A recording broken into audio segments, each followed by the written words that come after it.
स्वागत है आपका मेरे YouTube चैनल में। आज हम लोग देखने वाले हैं कक्षा 11वीं विषय हिंदी आरोह खंड से पाठ मियाँ नसीरुद्दीन पाठ का प्रश्न उत्तर। तो चलिए पढ़ना शुरू करते हैं, वीडियो शुरू करते हैं। चैनल को सब्सक्राइब कीजिएगा, अपने दोस्तों को शेयर कीजिएगा। वीडियो को आपको अंत तक देखते रहना ताकि सारी चीज़ें बहुत अच्छे तरीके से क्लियर हो सके। बहुत ही सरल और छोटे छोटे प्रश्न उत्तर आपके लिए इस वीडियो में लाए हुए हैं। चलिए यहाँ पर देखते हैं। प्रश्न अभ्यास से आपको पहला प्रश्न पूछा जा रहा है। प्रश्न 1 है, मियाँ नसीरुद्दीन को नानबाइयों का मसीहा क्यों कहा गया है। ये पाठ आप लोगों ने पढ़ा है। तो इनको जो मियाँ नसीरुद्दीन थे उनको नानबाइयों का मसीहा क्यों कहा गया है, आपको पूछा जा रहा है। इसका उत्तर देखते हैं। उत्तर है, मियाँ नसीरुद्दीन 56 प्रकार की रोटियां बनाने के लिए मशहूर हैं। इनको 56 प्रकार की रोटियां बनाना आता था और इसी कारण से ये मशहूर थे, फेमस थे।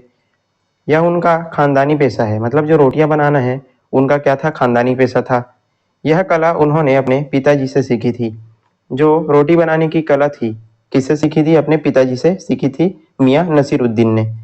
उनकी रोटियां तो उनकी पापड़ से भी ज्यादा महीन होती थी। बहुत ही पतली और बहुत ही अच्छी वो रोटियां बनाते थे। इसलिए उन्हें नान भाइयों का मसीहा कहा जाता है। और इन सब कारणों के कारण उनको क्या बोला गया था, नान भाइयों का मसीहा कहा गया है। इस प्रकार आप इसका उत्तर लिखेंगे। चलिए प्रश्न 2 है, लेखिका मियाँ नसीरुद्दीन के पास क्यों गई थी। जो लेखिका है मियाँ नसीरुद्दीन के पास क्यों गई थी। उत्तर देखते हैं। इसका उत्तर है, लेखिका मियाँ नसीरुद्दीन के पास उनके हुनर को जानने के लिए गई थी। मतलब किस प्रकार वो रोटियां बनाते हैं, तो इनको देखने के लिए, उनके हुनर को जानने के लिए उनके पास गई हुई थी। उन्होंने मियाँ के बारे में बहुत सुना था। वो 56 प्रकार की रोटियां बनाते थे। तो बहुत सारी जो बातें थी वो लेखिका ने उनके बारे में सुना हुआ था। एक पत्रकार होने के नाते वह उनकी कला के बारे में जानकारी प्राप्त करने और उन्हें प्रकाशित करना चाहती थी। वो पत्रकार थी और क्या करना चाहती थी, वो उनकी कला के बारे में जानना चाहती थी। उनको किस प्रकार रोटियां बनाते हैं उनको देखने के लिए वो इच्छुक थी। तो साथ ही साथ जानकारी प्राप्त करने और उनको प्रकाशित करना चाहती थी। तो इन सब कारणों की वजह से लेखिका मियाँ नसीरुद्दीन जी के पास गई हुई थी। चलिए प्रश्न 3 है, बादशाह के नाम का प्रसंग आते ही, प्रश्न 3 देखते हैं। बादशाह के नाम का प्रसंग आते ही लेखिका की बातों में मियाँ नसीरुद्दीन की दिलचस्पी क्यों खत्म होने लगी। जैसे ही बादशाह का नाम का प्रसंग आता है, बादशाह का उनका जिक्र होता है, तो मियाँ नसीरुद्दीन लेखिका की बातों में दिलचस्पी नहीं दिखाते। तो ऐसा क्यों होता है। चलिए इसका उत्तर देखते हैं। बादशाह का नाम प्रसंग में आते ही लेखिका की बातों में मियाँ नसीरुद्दीन की दिलचस्पी कम होने लगी, क्योंकि मियाँ ने सारी बातें बुजुर्गों के मुंह से सुनी थी।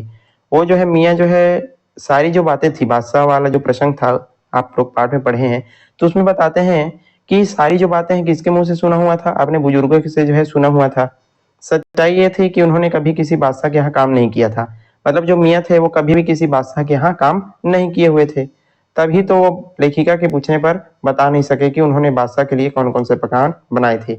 तो इसी कारण जब लेखिका पूछती है तो मियाँ बता नहीं पाते कि उन्होंने बादशाह के यहाँ कौन कौन से पकवान बनाए थे। क्यों? क्योंकि ये सारी जो बातें हैं वो एक कल्पित बातें थी और वो किसी भी बादशाह के यहाँ काम करने नहीं गए थे।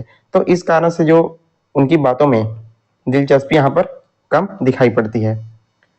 प्रश्न 4 है, मियाँ नसीरुद्दीन के चेहरे पर किसी दबे हुए अधड़ के आसार देख यह मजबूर न छेड़ने का फैसला किया। इस कथन के पहले और बाद के प्रसंग का उल्लेख करते हुए इसको आपको स्पष्ट करना है।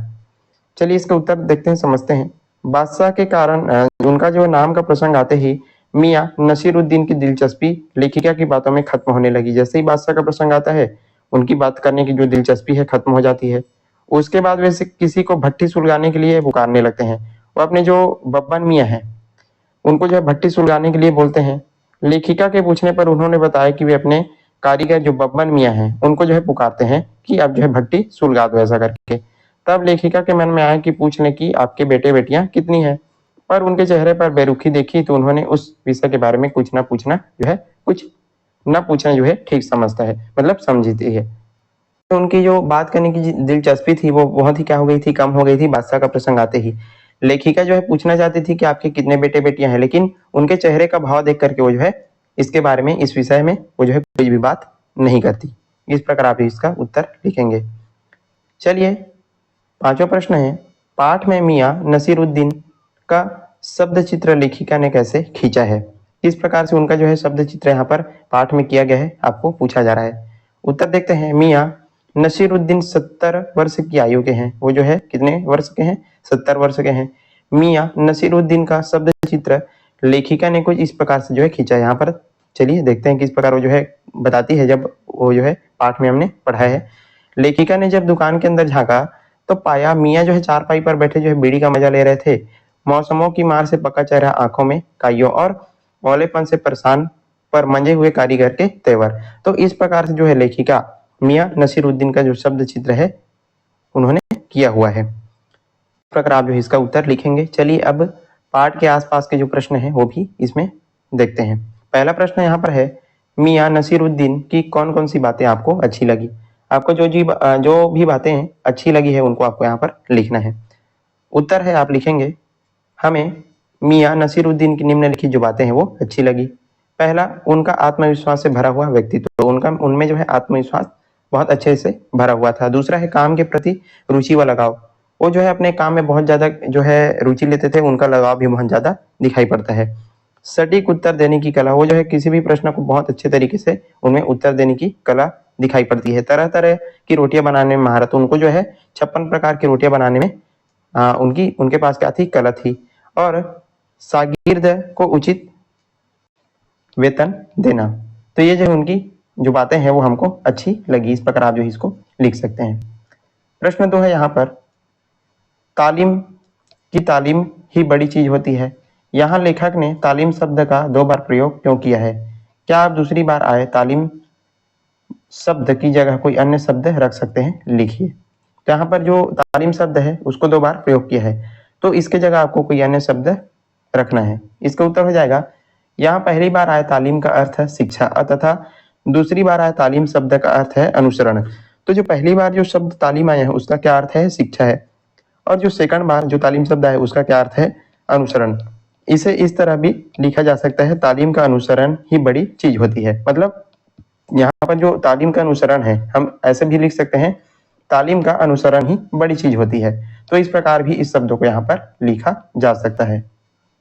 यहाँ पर प्रश्न 3 है, मियां नसीरुद्दीन तीसरी पीढ़ी के हैं जिससे अपने खानदानी व्यवसाय को अपनाया। वर्तमान समय में प्रायः लोग अपने पारंपरिक व्यवसाय को नहीं अपना रहे हैं, ऐसा क्यों? वो जो है तीसरी पीढ़ी के हैं और अपने खानदानी व्यवसाय को आज भी अपना रहे हैं। लेकिन वर्तमान समय की यदि हम बात करें तो लोग आज अपने वर्तमान जो पारंपरिक जो व्यवसाय है उनको अपनाने से वो जो है नहीं अपनाते, तो ऐसा क्यों हो रहा है? इसका उत्तर हो जाएगा, वर्तमान समय में लोगों की मानसिकता थोड़ी अलग होती जा रही है। लोगों की जो मानसिकता है अब बदल चुकी है। वे अपने पारंपरिक व्यवसाय को न अपनाकर नौकरी करना पसंद करते हैं, अपना जो स्वयं का जो कार्य है वो करना पसंद करते हैं। तेजी से बढ़ते शहरीकरण ने लोगों की सोच को भी बदल दिया है।